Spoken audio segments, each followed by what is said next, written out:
name is Ruki Fernando. I'm from Colombo and I'm a human rights activist, and I've been working on human rights issues related to the ethnic conflict in particular. How's the human rights situation? Well, there's lots of human rights violations that still continues to happen even after the war. So there are, I guess, two main areas. One is the violations against the minority communities, particularly the Tamil community, and even that in a particular way in the north and the east. And then there are also been attacks against Muslims and smaller Christian churches in the recent past. And in addition to that, there's a very strong crackdown on any form of dissenting opinions and views. So human rights activists, journalists who are independent-minded, lawyers who are independent-minded, Christian clergy who are independent and speaking out about justice, they are all at threat. In the last couple of years, numerically, the number of people who have been killed, who have disappeared, have gone down.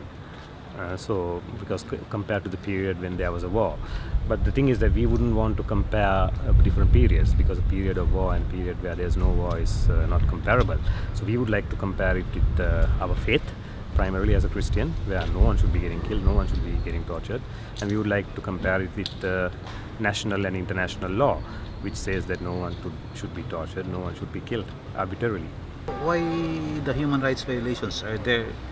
Is there something that the government is afraid of? I think there are two things. The government is afraid of the abuses that have been committed during the last phase of the war and 3 decades of war coming out, and that powerful people within the government, in the political structures as well as the military structures, will be held accountable. So that's one major fear. The other fear is a threat to their power. So they feel that they can get more power, more wealth, by controlling everything, by repression. And the church, the priests, the bishops are very vocal about this, or how's the church working on human rights? There's a small number of lay leaders, priests, religious sisters, bishops who are speaking out and supporting victims and people who are affected. But sadly, a large number of the priests and the lay people and even the bishops are very silent, and even more sadly, sometimes they even come out publicly in support of the government, defending the government, instead of defending the poor and the oppressed, and instead of supporting the struggles of the poor and the oppressed.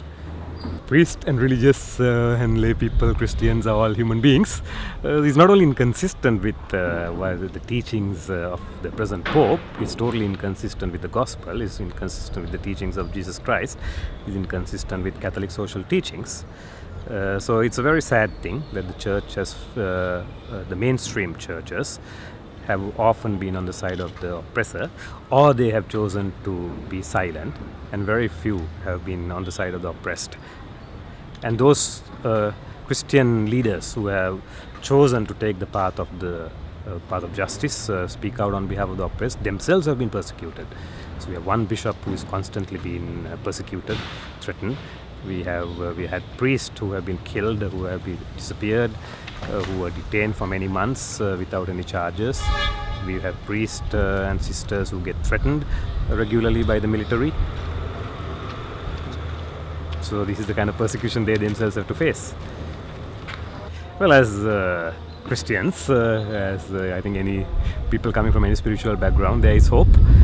And I think that's what drives us to continue this kind of work. And the hope is actually the victims themselves, the people who are affected, like the families of disappeared people who are fighting for truth and justice, the people whose land have been occupied by the military who are fighting to get their land back. The hope is in the few lawyers who still act independently, the few journalists who try to write the truth and voice independent opinions, the few clergy, religious leaders who are on the side of the poor. So these are the people who give us hope. How about threats to your life? Well, yeah, I mean, there was a particular period where I faced serious threats. And I think we always do this work knowing well that there's a risk involved in it. We do take precautions. We are not suicidal. We don't want to be martyrs. So we do take precautions and try to take some, minimize the risk. But basically we know that there's a risk, and because we believe in what we do it, and we believe that anyway we are going to die. That's quite certain. So it's a matter of what you die for that we have a choice with.